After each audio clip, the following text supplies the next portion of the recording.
Amazon admits that its drivers have to pee in bottles, claiming that it is an industry-wide issue. E-commerce giant Amazon has rendered an online apology to U.S. Representative Mark Pocan for denying earlier that some of its drivers are forced to urinate in plastic bottles. Mark Pocan, a Democrat from Wisconsin, tweeted last week, "Paying workers $15 per hour doesn't make you a progressive workplace when you union bust and make workers urinate in water bottles," referring to Amazon opposing to unionize a major facility in Alabama. Amazon responded, saying, "You don't really believe the peeing in bottles thing, do you? If that were true, nobody would work for us. The truth is that we have over 1 million incredible employees around the world who are proud of what they do, and have great wages and health care from day one." Several news media cited evidence of numerous Amazon employees who confirmed that they had been left with little choice but to urinate in plastic bottles while working. The website, The Intercept, also said it had obtained internal documents suggesting that Amazon executives were aware of this happening. Amazon said last Friday, "We owe an apology to Representative Pocan. The tweet was incorrect. It did not contemplate our large driver population and instead wrongly focused only on our fulfillment centers, each of which had dozens of restrooms that employees could use at any time. We know that drivers can and do have trouble finding restrooms because of traffic or sometimes rural routes, and this has been especially the case during COVID when many public restrooms have been closed. Regardless of the fact that this is industry-wide, we would like to solve it. We don't yet know how, but we'll look for solutions," the company said. Pocan responded on Saturday, saying, "Sigh. This is not about me. This is about your workers, who you don't treat with enough respect or dignity. Start by acknowledging the inadequate working conditions you've created for all your workers, then fix that for everyone, and finally, let them unionize without interference." Amazon workers in Bessemer, Alabama, gathered on Monday to vote on which would decide to have a union in the USA, which was strongly opposed by the company. The outcome of the result is yet to be announced. If they voted for unionization, then it would be Amazon's first U.S. union. Most of its European facilities are unionized. Personal information of over 533 million Facebook users were leaked for free online. According to the Business Insider, Alon Gal, the chief technology officer of cybercrime intelligence firm Hudson Rock, said that the exposed data includes the personal information of Facebook users from 106 countries, including 32 million records from the US, 11 million from the UK, and 6 million from India. Alon Gal spotted a user, on a hacking forum, made the entire dataset public for free. He said that the exposed data includes Facebook IDs, full names, locations, some email addresses, relationship statuses, and other details. Gal tweeted, "This means that if you have a Facebook account, it is extremely likely the phone number used for the account was leaked."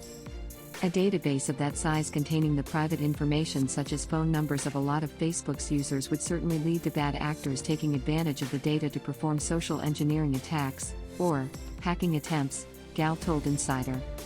Gal also said that the data was first leaked in January when the user advertised an automated bot that could provide phone numbers for hundreds of millions of Facebook users in exchange for a price. The old report stated, "The initial results from the bot are redacted, but users can buy credits to reveal the full phone number. One credit is $20, roughly 1,500 rupees, with prices stretching up to $5,000, roughly 367,000 rupees, for 10,000 credits." The bot claims to contain information on Facebook users from the US, Canada, the UK, Australia, and 15 other countries. But now all this data is available for free in a low-level hacking forum. In response, Facebook spokeswoman Liz Bourgeois tweeted Saturday that the leak mentioned by Insider involved old data that was previously reported on in 2019. "We found and fixed this issue in August 2019. This is not the first time that the giant social media has been caught over data breach. In 2019, data of 419 million Facebook and 49 million Instagram users was exposed in databases online. In the same year, details of over 540 million Facebook users were exposed. MyPillow CEO Mike Lindell revealed that he plans to launch a social media site called Vocl as a cross between YouTube and Twitter. He claimed that he has been working on the site for 4 years and intends to be the CEO. He expects it would launch at the latest in 3 weeks. Lindell said, "It's not just like a little Twitter platform, every single influencer person on the planet can come there. You're going to have a platform to speak out. It's not like anything you've ever seen," he said. "It's all about being able to be vocal again and not to be walking on eggshells." A staunch ally of former President Trump, Lindell said that Vocl would be for print, radio, and TV and distinct from conservative platforms Gab and Parler. Lindell claimed he lost $65 million in revenue this year due to mass boycotts over his allegations on irregularities in the 2020 presidential election. The MyPillow CEO was banned from Twitter this year after supposedly circulating unsubstantiated claims about prevalent voter irregularities in the 2020 election. Lindell informed that he didn't have any prospective investors, but about 10 people were working on Vocl. He refused to pinpoint the whereabouts of Vocl's headquarters in the US and the quantum of his investment.